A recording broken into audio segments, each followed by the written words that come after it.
Hello दोस्तों, welcome to sleepy classes. My name is doctor Dharmendra और आज हम एक साइंस एंड टेक का मेंस का क्वेश्चन देखेंगे।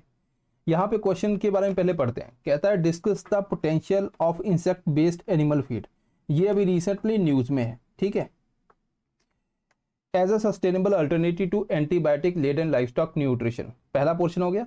सेकेंड है how can this innovation help address the growing threat of antimicrobial resistant in India. अगर हम यहाँ पे देखें, दो पोर्शन है। पहला तो ये कि पोटेंशियल के बारे में बताओ कि ये वाली जो डाइट है इसका क्या पोटेंशियल है। अब यहाँ पे चीज ये ध्यान रखनी है कि वहां पे क्या पूछा गया है, सस्टेनेबल अल्टरनेटिव, ठीक है। तो वो भी हमें बताना है। कई बार क्या होता है, हम क्विकली देखते हैं, क्वेश्चन देख लिया, बस आंसर लिख दिया। एक अगर कुछ वर्ड वहां पे लिखा है तो उसका हमें ध्यान रखना है। देन हाउ हाउ अगेन यहाँ पे डायरेक्टिव है, तो मतलब हमें थोड़ा सा उसमें डिटेल देनी पड़ेगी कि किस तरह से, ठीक है। जैसे मान लो इन्वेशन जो है ये वाली, ये कैसे एंटी माइक्रोबियल रेजिस्टेंस को काउंटर करेगी। तो हमने बोला ये इंक्रीज कर देगी, ये वाली चीज इंक्रीज हो जाएगी and this will also increase. तो ये एक होता है, लेकिन ये है व्हाट, ठीक है। हाउ का मतलब क्या है? हाउ का मतलब कि आपने बोला कि अभी करंटली ये है और इससे ये वाली चीज होगी, ठीक है। तो मतलब उसका पूरा प्रोसेस, तो हमें प्रोसेस के ऊपर फोकस करना है इसमें। तो ये गलती, छोटी छोटी गलती होती है ना। तो यहाँ पे प्रोसेस, अब देखो किसी ने मान लीजिए आंसर बड़ा अच्छा लिखा, लेकिन उसने गलती क्या की, सस्टेनेबल अल्टरनेटिव की बात ही नहीं की, तो वहां पे भी जो है गलती पकड़ी जाएगी। तो ये आपको पॉइंट ध्यान रखने हैं। तो ये जो है इस क्वेश्चन को थोड़ा सा देखते हैं। आईसीआर ने रिसेंटली ये बोला कि हम इंसेक्ट बेस्ड जो है फीड कंट्री के अंदर इंट्रोड्यूस करेंगे, ठीक है। अब यहाँ पे मुझे दो फैक्ट एटलीस्ट जो वैल्यू एडिशन है उसको करना है। तो मुझे दो चीजें पता, पहला ये कि कुछ क्या हुआ है, तो आपने आईसीआर का नाम मेंशन करती है, एग्जामिनर को पता चल जाएगा भाई जिस बेस के ऊपर क्वेश्चन डाला गया है वो इसने पकड़ लिया है। दूसरा डेटा। अब देखो इसमें है क्या प्रोसेस, तो मैं आपको थोड़ा सा समझा देता हूं तो आप आंसर जो है इजीली बाद में ग्रैब कर पाओगे। देखो अभी क्या है कि जो एनिमल्स हैं, एनिमल के अंदर बहुत दो चीजें हैं। एक तो डिजीज होने के बहुत ज्यादा चांसेस होते हैं। लेट्स से पोल्ट्री फार्म, जो आप सभी को पता है, वहां पे बहुत सी जो मुर्गियां रखी जाती हैं, बहुत ही कम जगह होती है, तो उनको एंटीबायोटिक दी जाती है। एंटीबायोटिक इसलिए दी जाती है कि ये वहां पे डिजीज होने के ज्यादा चांसेस है, क्योंकि कम स्पेस है तो इनकी ग्रोथ नहीं इतनी हो पाएगी, तो एंटीबायोटिक पहले ही दी जाती है। अब ये जो एंटीबायोटिक दी जाती है वो उनको मिली, उसके बाद किसी ने चिकन खाया तो उसकी बॉडी के अंदर चलेगी। तो आपको पता है कि एंटीबायोटिक का एक कंसेप्ट है। एंटीबायोटिक जैसे मान लीजिए अब डॉक्टर ने आपको बोला कि आपको 3 दिन लेनी है, 3 टाइम, ठीक है, या 5 दिन लेनी है, जो भी आपको डॉक्टर बोलता है। अब आपने मॉर्निंग में खाई, आफ्टरनून में, रात को खाई, आपको लगा कि मैं ठीक हो रहा हूं, फिर मॉर्निंग में खाई, उसके बाद आपने स्किप कर दी। ये बेसिकली एक फाइट है। एंटीबायोटिक आपका जो बैक्टीरिया उसके बीच में, एंटीबायोटिक खा रहे हो, बैक्टीरिया वीक हो रहा है, नंबर कम हो रहा है, देन अगेन आपने उसको स्किप कर दिया तो वो बाउंस बैक करेगा। देन धीरे धीरे उसका रेजिस्टेंस जो है हो जाएगा। रेजिस्टेंस होने का मतलब क्या है कि आप एंटीबायोटिक खा रहे हो, ये बैक्टीरिया है, इसके अंदर वो जा नहीं रही, या तो उसने वो रास्ता बंद कर दिया, मतलब उसके अंदर म्यूटेशन होगी, या ये मेडिसिन तो जा रही है अंदर लेकिन क्विकली बाहर आ रही है तो बैक्टीरिया बच रहा है, या उसके और मोड चेंज कर दिए। तो ये तरीके होते हैं कि एंटीबायोटिक का रेजिस्टेंस हो गया। देन उसके बाद क्या होगा, आपको एक हायर लेवल की एंटीबायोटिक खानी पड़ेगी। एक तो ये तरीका हो गया कि हमारे अंदर रेजिस्टेंस कैसे होता है। दूसरा, एनिमल को जब कंज्यूम करते हैं वहां पे भी रेजिस्टेंस आता है। सो अब ये इट मीन्स कि एनिमल के अंदर अगर हम एंटीबायोटिक यूज करेंगे उसमें दो नेगेटिव पॉइंट है, ठीक है। पहला नेगेटिव पॉइंट ये है कि ह्यूमन के अंदर क्या होगा, यहां पे भी जो कंज्यूम कर रहे हैं रेजिस्टेंस होने के चांसेस है। दूसरा, उस एनिमल के अंदर जब हम एंटीबायोटिक यूज कर रहे हैं इसके अंदर भी तो रेजिस्टेंस हो जाएगा।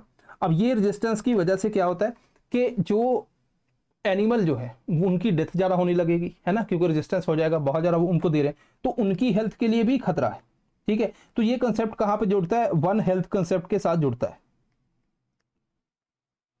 ठीक है। तो वहां पे उनकी हेल्थ के लिए भी खतरा है। तो हमें एक सोल्यूशन क्या करना है, हम ये कहते हैं कि इनकी गट हेल्थ को ठीक करो, ठीक है। इनकी बॉडी के अंदर जो है रेजिस्टेंस हो जाएगा एंटी माइक्रोबियल, तो इनकी गट हेल्थ के लिए प्रोटीन बेस्ड डाइट जो है वो काफी अच्छी है।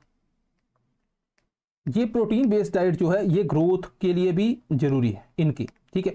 तो मतलब ग्रोथ वाला काम ही था कि भाई इन्फेक्शन हो जाए, ग्रोथ कम हो जाएगी, वो भी हो जाएगा सालों, और गट हेल्थ भी ठीक हो जाएगी। तो जो क्योंकि कुछ अगर हम देखें इंसेक्ट है जिनके अंदर एंटी माइक्रोबियल प्रॉपर्टी होती है, तो मतलब वो कंज्यूम करेंगे तो वो जो ऑलरेडी जो हार्मफुल माइक्रोब्स हैं बॉडी के अंदर उसके अगेंस्ट भी फाइट करेगा।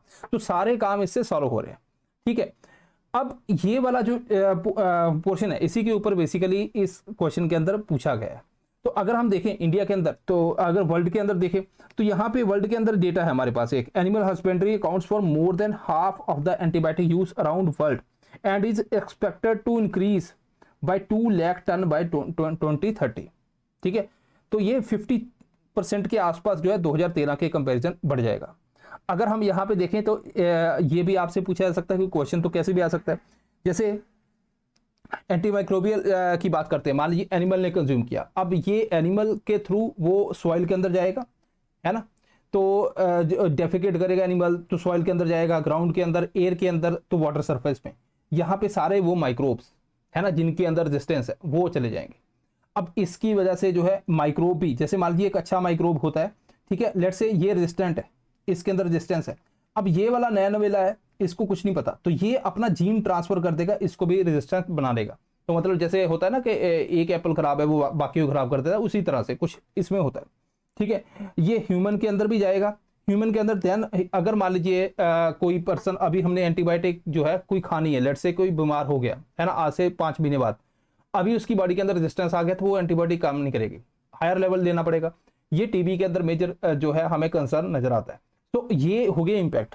अब यहाँ पे थोड़ा सा देखते हैं इंसेक्ट बेस्ड फीड जो है, मतलब इंसेक्ट्स है, क्रिकेट्स है, आपको कुछ यहाँ पे एग्जांपल देनी पड़ेगी। यहाँ पे देखो मैंने काफी एग्जांपल दिए, सोल्जर फ्लाइज हैं, हाउस फ्लाइज हैं, सोल्जर फ्लाइज के अंदर एंटी माइक्रोबियल प्रॉपर्टीज बहुत अच्छी होती हैं, ये बता सकते हो आप। इनके अंदर प्रोटीन है, ठीक है, प्रोटीन है, देन माइक्रो न्यूट्रिएंट्स है, ये बता सकते हो आपको।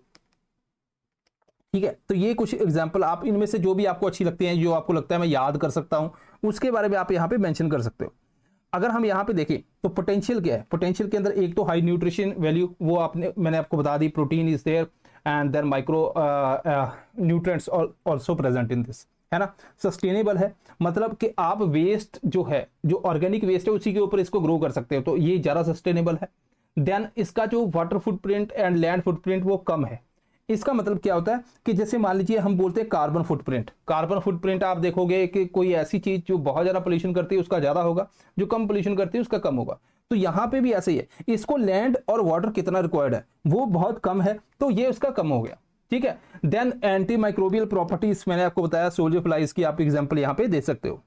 इसके अलावा पॉजिटिव क्या है, देखो अब एंटीबायोटिक जो है वो एनिमल को दे रहे थे, उनको मे बी ट्रीट करने के लिए या उनकी ग्रोथ बढ़ाने के लिए।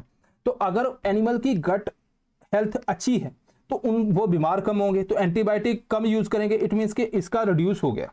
ठीक है, गट हेल्थ को इंप्रूव करेगा, ये हमने बात कर ली। देन डिसेंट्रलाइज सिस्टम है, मतलब आप कम्युनिटी बेस्ड जो है, जो इंसेक्ट रीडिंग है वो स्टार्ट कर सकते हो लोकल लेवल के ऊपर, तो वहां पे जॉब भी क्रिएट होगी, पैसा भी आएगा और उसको यूज भी कर सकते हैं। वन हेल्थ कंसेप्ट को ये बताता है कि जहां पे एनिमल, ह्यूमन एंड एनवायरमेंट की बात करते हैं। ठीक है, तो मतलब जितना ज़्यादा एंटी माइक्रोबियल रेजिस्टेंस कम होगा तो एनवायरनमेंट के अंदर वो AMR बैक्टीरिया जो है, ठीक है, या माइक्रो ऑर्गेनिज्म वो कम जाएंगे, तो वो भी एक यहाँ पे हमें बेनिफिट देखने को मिलता है। तो इस तरह से जो है, जो साइंस के अंदर स्पेशली क्वेश्चन आता है वहाँ पे या तो आपको आता है या नहीं आता, उसमें बीच वाला कुछ नहीं होता कि आप कुछ कुछ लिख दो कुछ कुछ रहने दो, ऐसा कुछ नहीं होता। ठीक है, क्योंकि टेक्निकल चीजें होती हैं, तो ये आपको ध्यान रखना है। प्री के ऊपर जो भी आपने टॉपिक पढ़े हैं वो याद रखना, मेंस के अंदर उन्हीं में से क्वेश्चन आ जाते हैं।